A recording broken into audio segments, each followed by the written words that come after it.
What's going on YouTube? My name is Luke and I've got you some Pokemon Online. Now just a little side note, I do want to start doing Pokemon Black and White 2 battles. I can't seem to get it to work on the Instacart despite the numerous fixes that have come with the ROMs. So I'll still try and work on that. But for now, if you want me to just try and get some Black and White battles up, I can do that.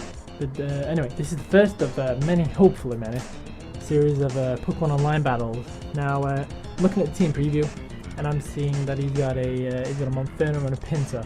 And I'm thinking he's going to lead off with one of those two because both of them can set up Stealth Rocks. So I'm going to lead off with my Murkrow because I can taunt them. If they're a physical set, then Murkrow's my defensive wall. So he's going to be able to take the hits. He can Feather Dance to reduce that hit next to none. He's going to be able to roost off their damage. Looking at his team as well, I see he's got a Girafarig, which is pretty uncommon to see in Pokemon. So gotta give him props for doing that. And I'm thinking that's a special wall, but he's also got the Meganium, which could be his physical wall. Now looking at my team, I'm using some pretty creative stuff. I mean, I've got a sub-punching Beartick, I've got a Choice Spec Swallow, which literally, if you don't kill it off, it hurts. This thing just literally, it puts dents in everything. With a Choice Banded Swallow, that as well, that puts dents in everything. I've seen it. And Pidgeot for the casual Brave Bird everything, and Minun. Never thought you'd see a Minun. He's my special defensive wall. So yeah, anyway, let's see if we can get on with the battle. So we're gonna put it on slow.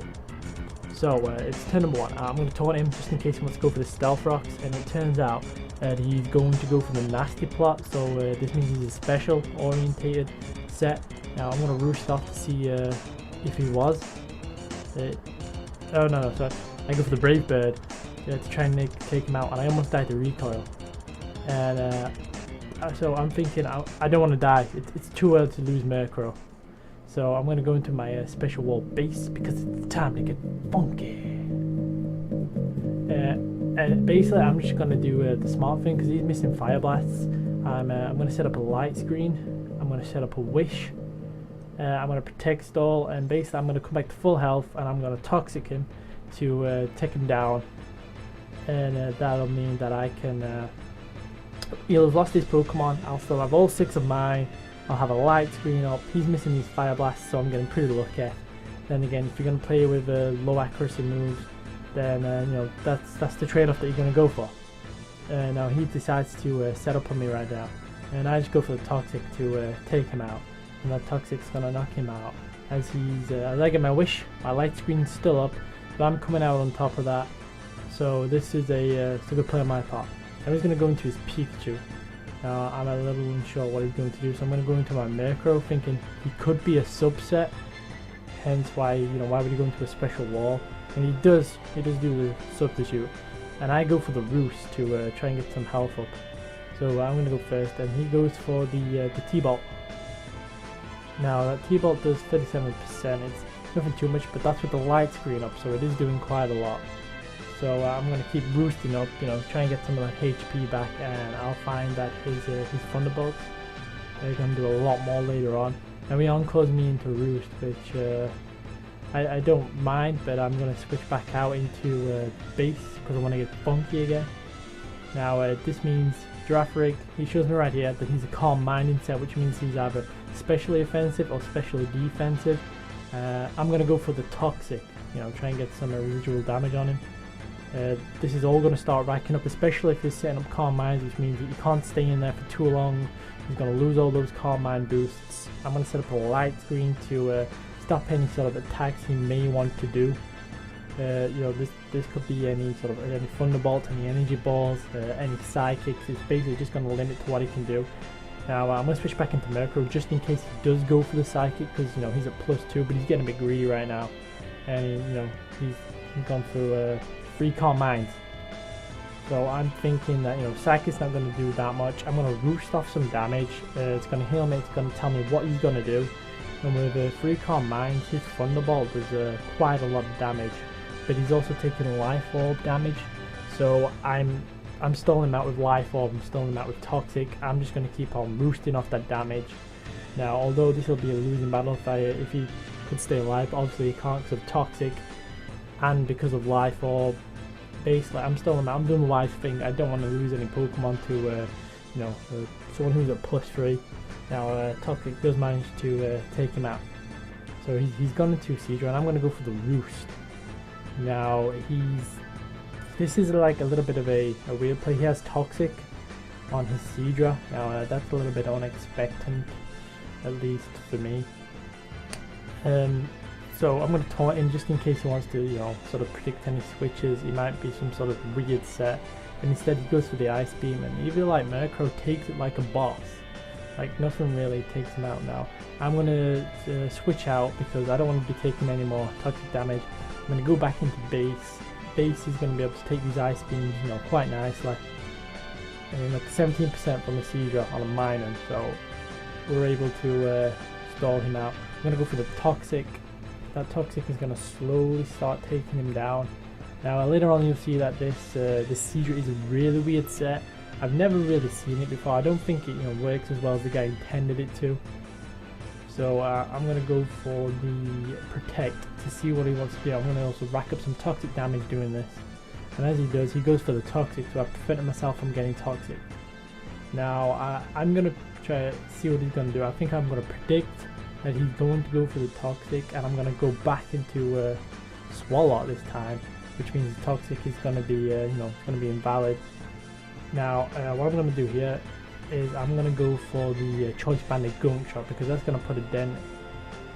Never mind, I'm going to go back into base for him to see what he's going to do, and he Scalds. So yeah, this is all about racking up toxic damage right now. I'm playing him good. I'm, you know, I'm messing with his mind, protecting to rack up more toxic damage. Now here's where he showed me he has the rest. Now I do apologise, you know, because I mean I'm getting things wrong, and I did this battle really late at night, so you'll have to forgive me. So I'm thinking, right, this is a prime opportunity. I'm going to set up a light screen to prevent any sort of super effective damage doing a lot on me. I'm going to switch into Murkrow. This means I'm going to be able to roost off some of that damage because, you know, he's asleep and he doesn't seem to have the sleep talk, and you know he doesn't have a berry, so I'm going to hit by poison, but I'm able to roost off you know, a load of that damage, and he's still going to be asleep for all these these turns of roosting. So I'm just basically getting all my Pokemon back up, and this is where he wakes up. So he goes for the Ice Beam, but luckily I roosted and I'm going to Light Screen up, and that's not going to do a lot at all. Now poison is taking its toll, so I'm going to go back out into Swallow. I've still got the Light Screen up, and yeah, that's going to do 10% because it's max HP Swallow. I think it's max HP, but he goes for the Scald. That was really risky because if I got the burn, that would mean my Swallow would have been, you know, invalid. And the Gunk Shot misses, which is, you know, really unfortunate. But I suppose it's making up for the Fire Blast missing. But as I said earlier, you know, if you're gonna play with low accuracy moves, then, you know, you've got to be prepared for it. Now he sends out Dick Pinch, well, not Dick Pinch, but Pinsir, and I'm gonna send out Swanna. Now it turns out, you know, it's both a double switch, and Swanna is fast. It's got a higher base speed. Now this is where that Choice Specs Air Slash is gonna come in, and it's gonna take out, you know. Now I played a bit of a risk there. If that was a Choice Scarf Pinsir, his Stone Edge would have got rid of me. My Swanna would have been gone. I don't want to be able to do anything with it. But he goes into his Pikachu, and I'm falling behind, and he sets up a sub as I switch into base. Now he's gonna Encore me, but it doesn't do anything because I didn't use a move, and I go for the Light Screen, which means I'm able to take these hits a lot better. Honestly, you'll see me go back into base a lot because, you know, that's what I do. I protect the Encore again, and I go into my Swallow. Now he's gonna Encore me, but it doesn't do anything. I'm gonna EQ to break the sub. No, I'm gonna have him scared. I don't know what he's gonna go out into. I think I predicted that he'd go in. Yeah, I predicted that he'd go into his Meganium, and I go into Beartic. Now, you know, I figure he's not going to do much. He's probably going to switch because he doesn't have that many Pokemon left. And I set up a sub, but he sets up a Reflect.